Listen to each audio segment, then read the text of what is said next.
Live from downtown Detroit, home of WDIV and Click on Detroit, Local 4 News at 5 starts now. Cloudy and cool today. Some of us getting to 50 tomorrow, but it won't look anything like that as we head towards Christmas Day. All right, Ben, and the city of Detroit gets its first doses of the coronavirus vaccine, while Mayor Duggan said it was important for him to be one of the first to get it. But we begin here at 5 with an Oakland County man charged with child abuse and torture of a 3-year-old little girl. Right now, Samuel Lester Smart is sitting in the Oakland County lockup after a judge denied bond. He's charged with beating Trinity Chandler, who died over the weekend in Holly Township. We want to get right to our Sean Lake, who's live tonight to break down exactly what these charges are. Sean? Kimberly, Jason, it's the charges. It's also what was just revealed a short time ago in court by an MSP investigator. The Child Protective Services investigators went to do a welfare check on this little girl on Friday. They observed that she had been injured, injuries up and down her body, but they did not act at that time. The next day, on Saturday, little Trinity was dead. You solemnly swear or affirm the testimony that... MSP investigators say this man, Samuel Smart, is the main suspect in the death of his girlfriend's daughter, 3-year-old Trinity Chandler. Saturday, family members tell us little Trinity's mom was doing her overnight work shift at a nursing home. They say Smart was home with Trinity and reported to family that Trinity wasn't waking up in the morning and took her to a nearby fire station. The little girl was dead. There's been multiple CPS investigations and reports between Mr. Smart and 3-year-old Trinity Chandler. That MSP investigator just telling the court there is video of the little girl being abused in their evidence. And just a day before, CPS investigators did a welfare check on Trinity. I just found out again also this morning that CPS actually showed up to do a welfare check with Trinity on Friday where they observed injuries to her. A welfare check by CPS where injuries to the girl were seen. Nothing was done. The next day, little Trinity was dead. Back here live now, Samuel Smart. He has been sent back to the Oakland County Jail. No bond from him. He is on suicide watch. You mentioned at the top here, he's facing 2 felony charges of child abuse and torture. However, the cause of death not yet reported by the medical examiner. Once that report is back, we could see those charges increased to murder charges. We're live tonight. Sean Lake, Local 4. Back to you guys. Just an awful, awful story, Sean. Thank you. All right, well, now to today's coronavirus numbers. The state reports 3,082 new cases in the last 24 hours. That's up from the weekend average. The state is also reporting 173 new deaths from COVID-19, including 72 from a review of past vital records. We now are getting specific numbers on the coronavirus vaccine as well. Thus far, 140,450 doses have been distributed in the state, with 13,321 shots given. Of course, everyone needs 2 shots of the vaccine, so it's still a long way to go to cover Michigan's population, which is slightly less than 10 million. The city of Detroit announced it has received its first doses of the Moderna vaccine, 2,000 of them to start. Today, the mayor and other health officials laid out how it's going to be distributed, and the mayor even got one of the first doses himself. Jamie Edmonds is live with more. Jamie? Kimberly, the mayor says today was about leading by example, showing how comfortable and confident he is in this vaccine, hoping then city employees will be more comfortable. The city of Detroit received 2,000 doses of the Moderna vaccine on Monday. Tuesday, the mayor laid out plans to distribute it. We're going to start tomorrow with the 1,200 medical first responders and EMTs that work for the Detroit Fire Department. Next week, home health care workers will receive the vaccine, followed in January by those in nursing homes and assisted living facilities. As more vaccines become available, the hope is to expand vaccinations to a larger scale at the TCF Center. The mayor today acknowledged that there are many people out there who are hesitant to take this vaccine. While I believe this is the right thing to do, we are not going to mandate that you do it. It's going to be your choice. The city won't mandate it, neither of Henry Ford Health System nor Detroit Medical Center for their employees.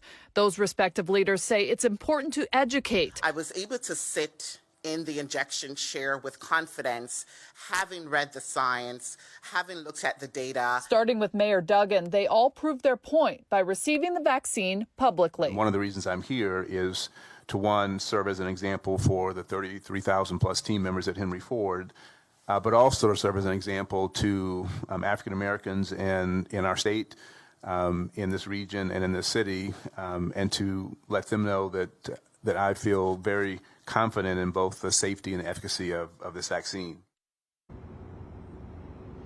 And Henry Ford will be on hand to administer the vaccine to Detroit's first responders in the Detroit Fire Department, also to answer any questions anyone may have. We're live tonight. Jamie Edmonds, Local 4. Well, Jamie, you said in the story it's not mandated. Do you know if it will ever be mandated? Kimberly, I asked that question of the mayor. I said, what if numbers are so low, no one wants to take it? Will you mandate it? He said no. This is about education and also understanding that this is not just about you and me, it's about the whole community. Absolutely. Okay, Jamie, we appreciate it. Well, now to the battle over reopening indoor dining here in Michigan, and Governor Gretchen Whitmer hinted some good news could be coming soon. Yeah, let's get out to Rod Maloney with what she had to say on that today. Good evening, Rod. Yeah, good evening, Jason. The governor says that she wants to get businesses open as soon as possible, particularly restaurants, especially with an eye toward that January 15th deadline where she'd like to have that finished. But in the meantime, we're at Century Bowl here in Waterford, and the owner here says that he believes that the governor's whole plan surrounding restaurants and bars is misguided. My hope is that if people do what we did around Thanksgiving and not travel and do the right thing and keep our gatherings down to a household or two maximum, and wear masks, that we will be in a strong position right after the first of the year to take another step forward. Meaning opening restaurants to indoor dining before January 15th, which is her current shutdown order. Now, the governor allowed Century Bowl and other centers to open yesterday, but the bar here is closed today, so is the restaurant, and you can't bowl with anyone other than your family. Owner Bill Diamond runs 6 centers across Metro Detroit, has had to lay off more than 100 employees this year, and struggles with these shutdowns. He says the governor's rules make it impossible to call his people back to work. It's sort of like allowing amusement parks to open, but not allowing anyone to go on the rides. Diamond is especially critical of the governor when it comes to the restaurants and bars. He says the governor's constant refrain of shared sacrifice seems largely to fall only on their shoulders. If you happen to be in the unfortunate position of owning or operating one of those sorts of venues, you're really the group of people that's being forced to sacrifice. And probably everyone else is really just being incredibly inconvenienced. Which he says is the problem. Now, the Restaurant and Lodging Association called me this afternoon. They say that less than 4% of all COVID cases in the state of Michigan come out of a restaurant. So they don't understand why the strict lockdown. They say 44 other states are in the position of not doing it this way. They don't understand why it's happening here. But in the meantime, the governor says, look, if you have plans for the holidays and you want to have dinner, go out and buy it. Do a buyout, buy a gift card for somebody for the holidays as well. That's one way to help these businesses that are hanging on by a thread. Back to you. Yeah, and Rod, does the governor have any specific plans to help the restaurant industry? Well, she has a plan, and she's got some money now from the state legislature, so we'll go into the details of that coming up on Local 4 News at 6. All right, Rod, we'll see you then. Well, here we are, the week of Christmas, and it feels a little more like the week of Halloween. Yeah, it does. Temperatures right around, what, 40 today, Ben? Barely getting there, guys, but tomorrow we're going to jump another 10 and get close to 50 degrees in a good chunk of the area. You can see it out here to the west of us right now. Des Moines at 51, Sioux Falls 54, Kansas City's at 62. Now, we're not going there, but keep in mind tomorrow's record is 59, so we're going to fall short of that, but I do think there's going to be a lot of spots that do hit that half 100 mark in the afternoon. Numbers not falling all that far through the evening, generally mid-30s. We'll see a lot of clouds here, at least through midnight. And then fast forwarding to Christmas Eve and Christmas Day, look at the difference in temperatures. 34 Thursday, that's gonna be a midnight high temperature. We'll talk more about how much snow we're expecting and look at the wind chills that are coming with that 23-degree high in just a few minutes, guys. All right, Ben. President-elect Joe Biden speaking today on the pandemic, the economy, and the passage of the COVID relief bill. He's promising to work with Congress for another larger stimulus package once he takes office on January 20th. Alice Barr is following that story tonight for us from Washington. Jason, the president-elect asked Americans for patience and strength to keep fighting the pandemic while promising to push hard for more economic help once he's in the White House.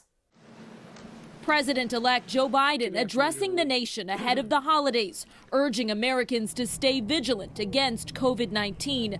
Our darkest days in the battle against COVID are ahead of us, not behind us. Biden also speaking out on the suspected Russian cyber attacks that infiltrated U.S. government agencies and private businesses. This assault happened on Donald Trump's watch when he wasn't watching. The president-elect promising more help for the battered U.S. economy, vowing to negotiate another round of stimulus money. This bill is just the first step, a down payment, in addressing the crises, more than one that we're in. Overnight, Congress finally passed a $900 billion COVID relief package that includes more money for unemployment benefits and small businesses and direct payments of $600 for Americans making less than $75,000 a year, plus another $600 for every child. Those payments could start arriving next week. President Trump has been largely silent on the relief bill and the pandemic's growing death toll. Instead, meeting last night with allies in the House to discuss last-ditch attempts to disrupt the process when Congress ratifies election results next month. The president also directing criticism at Senate Majority Leader Mitch McConnell, who's asked Senate Republicans not to join in the election challenges that are doomed to fail. President-elect Biden has put reopening schools among his top pandemic priorities, and NBC News has now learned that he plans to nominate Connecticut Schools Chief Dr. Miguel Cardona as Education Secretary. In Washington, Alice Barr, Local 4. Okay, Alice, and White House coronavirus response coordinator Dr. Deborah Birx is retiring. In an interview, Dr. Birx says she will help President-elect Joe Biden's team before leaving. She did not give a specific timeline for when she will retire. Much more to come on a Tuesday. Here's Dr. McGeorge.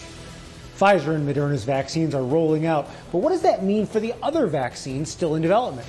I'm Dr. Frank McGeorge. Ahead, the impact on future vaccine candidates and the dilemma facing study participants.